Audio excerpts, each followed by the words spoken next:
আমি ল'ৰাবোৰ আৰু আমাৰ সপোনবোৰ যি সময়ত আমি আমাৰ সপোনবোৰৰ পাছত দৌৰিবলৈ লওঁ সেই ৰাস্তাটো ইমান সহজ নহয় আৰু সপোনৰ পাছত দৌৰোতে আমাৰ ভাল ফ্ৰেণ্ডো আঁতৰিব লগা হয়, হেৰাই যায় আৰু ফেমিলিৰ পৰাও আঁতৰি দূৰত থাকিব লগা হয়। মাহ বছৰ ধৰি দেউতাৰ লগত ভালকে কথা পাতিব নোৱাৰোঁ।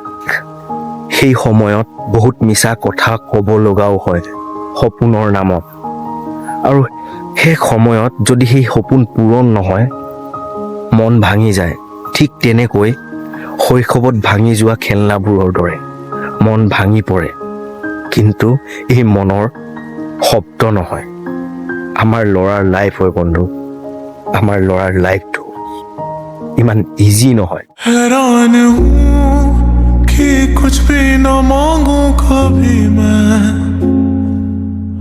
जो तुम